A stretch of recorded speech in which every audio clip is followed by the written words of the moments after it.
And the next algorithm is the decision tree. It is a tree-shaped prediction model, and the decision is based on the tree. So there is a sequence of questions.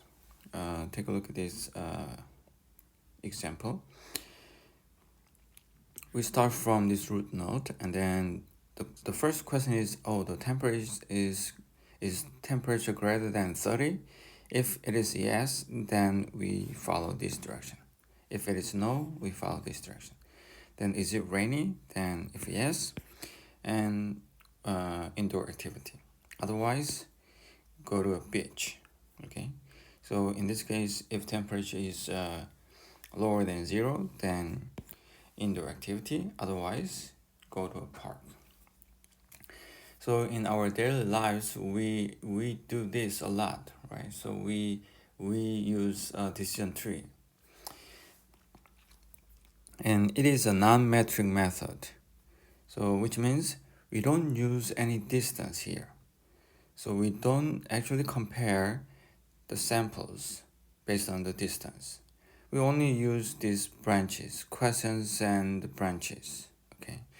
And it can work with nominal data. Nominal data means it's something like a categorical data.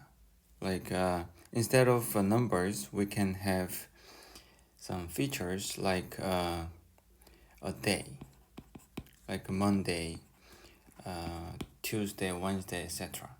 So we cannot say Tuesday is greater than Wednesday, or vice versa. Okay, so there's no order in this categorical data, or something like a genre. Okay, is it a horror film? Is it comedy film? And these are not, we cannot compare which one is higher than the other, right? So these kind of data is nominal data or categorical data. So it's discrete without any notion of similarity or order. Okay, so think about this tree, and we can ask something like, oh, is it Monday? Then if it is yes, then we can take a left branch. Otherwise, we can take a right branch, something like that. So decision tree can be applied to this nominal data so easily without any problem. So far, we talked about the distance measures a lot. So whenever we use machine learning algorithms, most of the time we needed to define the dissimilarities. But decision tree is exceptional. We don't need that. And with decision tree, we can do prediction and training. Okay, so first one, prediction is quite simple. Okay, so given a decision tree, then how can we make predictions for new data? So it's simple. The tree is already given, then we can just follow these branches. Okay, we can accept the question, and depending on the answer, then we can follow the branch. That's good. But the training is not as simple. Okay, so given a data set, how can we select a feature and make a branch? So we have to select a feature, and we have to, if it is a continuous variable, then we have to select a feature, and then we have to select the threshold, right? So is it greater than 5 or 7 or 12? So we have to define the threshold too. So this is not as simple. So we're going to talk about this later after this prediction. So first, prediction.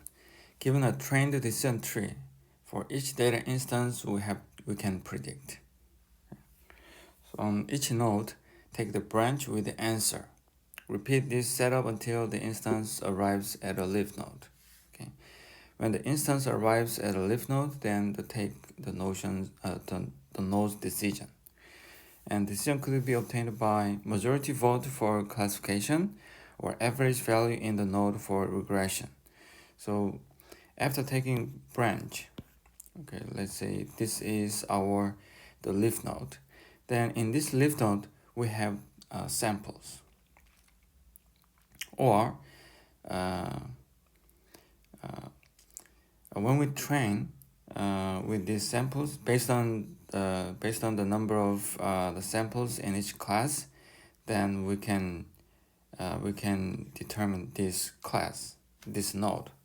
Okay, so in the training, in this node we have five circles and three triangles. Okay, so in the training, then we can define this leaf node as a circle. And in this case, if we have two circles and three triangles, then we can define this node as a triangle class. Okay, so in that case, we can just simply follow this flow, and then we can classify the test instance. Okay, and also we can use this for regression, but in that case, we can take an average. So in training, in each leaf node, we have some samples, and then we can take an average. So let's say if this one is branch, we have lots of samples here, like we have 12 samples, and take an average of these 12 samples. Then let's say this one is 3.5. And for this branch, we have 15 samples, and then take an average, and that is 42. Then with each new data sample, we can follow the branch, and if we are here, then we can just simply take a 3.5 as the regression result. Okay, so prediction is quite simple, just to follow the branch. Here is an example. It's a car evaluation data set, and the task is to evaluate if the mpg miles per gallon of a car is good or bad. Okay, so this one is a label. We have 7 features: the number of cylinders and displacement, the horsepower, weight, acceleration, model year, and maker. So given this, then we have to predict this mile per gallon. Is it good or is it bad? So in the training, yes, definitely we have this target label, but in test, we are going to have only these features. Okay, and then we have to predict this mpg. And let's assume that this decision tree is already trained. Okay, so we're going to talk about the training later. And if this one is given, then okay, the first question is the number of cylinders. Is it 3 or 4, 5, 6, 7? Oh, this is not binary tree. Okay, but usually we will have a binary tree. Okay, so the number of cylinders, and if it is 4, then the next question is maker. Is it America, Asia, Europe? And depending on this maker, then we can find the result. And now, new sample is given without the label. Then, as I said, okay, so this is new data. Okay, then we just use the same trained model. Okay, so first question is cylinder. It's 4. Okay, and then next question is maker, Asia. Oh, then mpg is good. And another sample, we follow the same rule with the same tree. So the number of cylinders, 6. Oh, it's bad. Okay, so given a trained decision tree and the evaluation, the prediction is quite simple. But the training is not that simple. Okay, so the most common training strategy for a given test has this kind of process. We start from an empty decision tree. So we have just a simple empty root node, and on each node split the set in the node into subsets based on a metric. So we have to find a feature, and then we have to find a threshold. Okay, and then we can split the set. So at this node, we have all the samples, and now we have the subset, first subset and second subset here. So this one will be split into these two subsets. And each subset, we do the same thing. We have to find the best feature to split with the threshold. Okay, so we have to repeat on each derived subset in a recursive manner until the subset at the node has all the same value or class. Okay, so this item says we have to keep doing this until this subset has the same class. In this subset, all the samples have the same class. Then this subset is pure, is clean.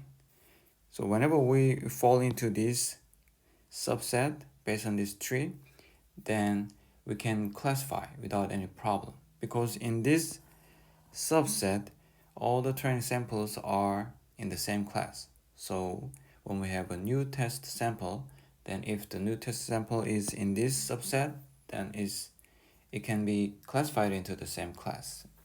Okay, but if we have half and half, or if we have two red class and three black class, then still we have to split this node. Okay, and this one is a top-down induction of decision tree. It's kind of greedy algorithm. So from this node, we find the best feature, okay, and then split. And in this node, we find the best feature with a threshold and then split, So every time we find the best option and then split. That's a greedy algorithm. So it means when we split here, we don't care this node at all. Okay, so every time we find the best option, best strategy.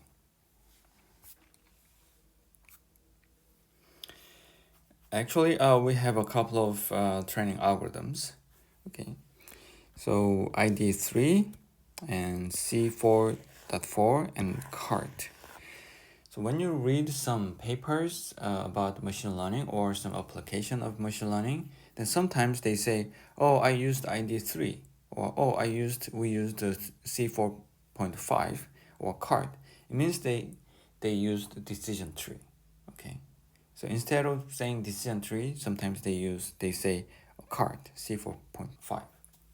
And it can ID3 can work with multi-way tree as we have seen, and usually people use C4.5 or C5.0 or CART.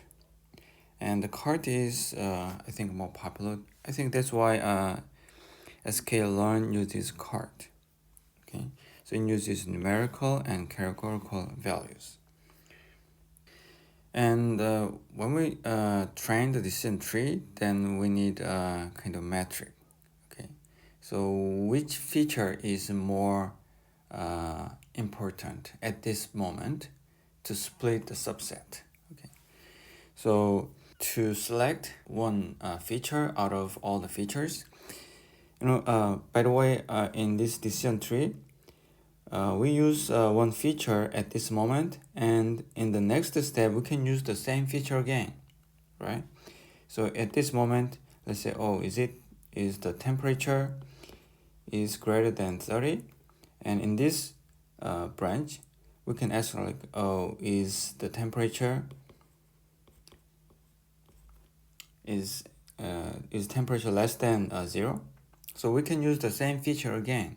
So we can every time we have to select one feature out of all the features.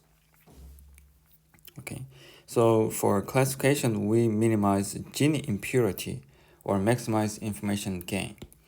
Okay, so roughly speaking, as I said, we're gonna use a feature which split the set into a pure class. Okay, when we split the when we split the set in the node, then the left subtree and right subtree, each subtree has the samples in the single class that is pure. Okay, so again, we have samples in this node, and when we use one specific feature and then with a specific threshold, then we can split like this. Then on the left side we have only class 1 sample, and then on the right side we have only class 2 samples. Then this is perfect. But if we use another feature, then when we split, then let's say the split is something like this. Okay, so we have pure subset here, but this subset is not pure because we have a class 2 and class 1. So we want to find the best feature to split a subset into a pure subset. Okay, so for classification, the principle is quite simple, right? So we want to split the subset into pure subset. And what about the regression? So we want to minimize the variance or standard deviation in the node. So when we follow the branch, okay, in this node we have a lot of samples. Then when we take the variance, then this variance is high. So we have 100 and we have 102, 103, and at the same time we have 3 and 4 and 5. So in this node we have, these are labels, okay? So in this node we have 6 samples, and these samples labels are like this, and when we calculate the variance is quite high. In this case, in the next node, in the next step, we want to split such that 100, 102, 103, and 3, 4, 5. And in this node, the variance is quite small, and in this node, the variance is quite small. Okay, so in this parent node, the variance was quite high. So we want to split this node into these sub-nodes where the variance in each node is small. Okay, if we split this one into like 100 and 102 and 5, here 103 and 4 and 3. So in this case, the variance is quite high. In this case, variance is quite high. So instead of this split, this one is better. Okay, so this is the basic approach for regression. So now let's talk about the Gini impurity, which is used in CART. And Gini impurity measures how often a decision would be incorrect if it was randomly labeled according to the distribution of labels in the subset. And the lower bound is 0 if the set has only one class. Okay, so what does this mean? Okay, so we have a leaf node, and in this leaf node we have 6 orange and 4 apples. Okay, so we have 10 samples in this node. Okay, then when we label these samples randomly, then how often are we gonna be incorrect? So if we randomly select, and if the selection is apple, it's orange, then 60% we're gonna say orange, right? It's random selections. So 60% we're gonna say orange, then how much percentage we are gonna be incorrect? 40%. So this much you are gonna be incorrect. Also, 40% we are gonna say, oh, this is apple, right? And in this case, we are gonna be incorrect 60%. So in this case, it's a binary binary class problem, so this one and this one, they have the same value. But when we have another class like 5 watermelon, okay, then oh, these numbers are a little complicated. Let's say we have a 5 orange and 4 apple and 1 watermelon, and then 50% we are going to say orange, and then how many times are we going to be incorrect? 50%. So we have to multiply. And then 40% we are going to say apple. In that case, we are going to be wrong 60%. And we're going to say a watermelon for 10%. And then we're going to be wrong 90%. So we have to add all these numbers. That's impurity. Okay, gene impurity. And if we have only one class, if all the samples are in the one class, so in this node we have 10 oranges, okay, then in this case we're gonna say orange 100%. Okay, then how many percentage are we gonna be incorrect? 0%. So when we multiply, then it is a 0. Okay, so how many times can we say orange? This is orange. How many times can we say apple? 0%. In that case, we are going to be correct because it is orange, but the percentage to say apple is 0. Okay, because we call the label based on this distribution. Okay, so if we have the single class in the node, so all the samples are in the same class, then gene impurity will be 0. So that's what this says. So lower bound is 0 if the set has only one class.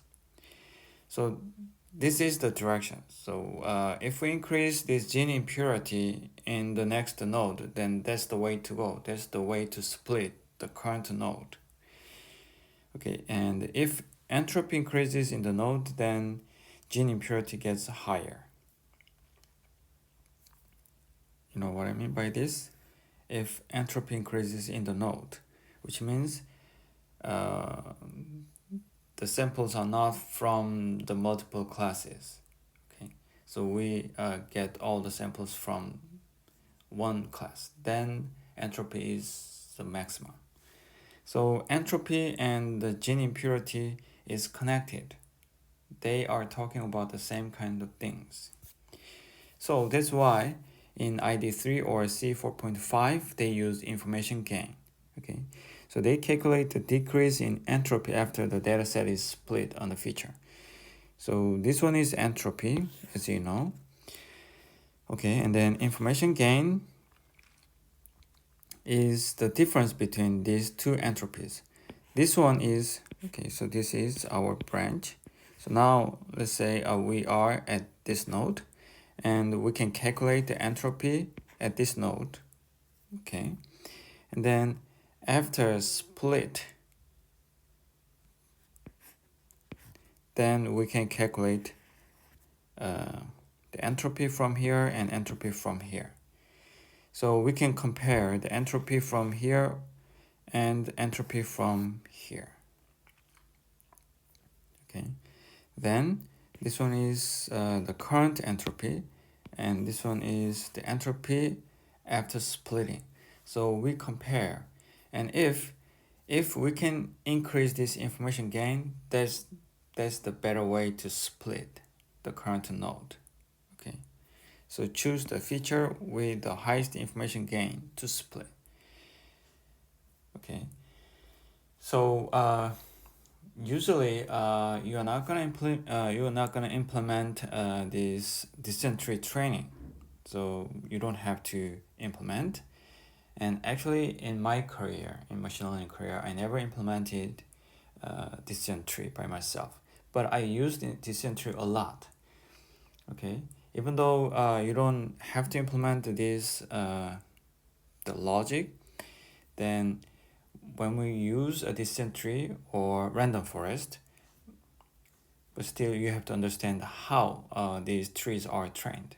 Okay, you have to understand the principle to better use this distant tree.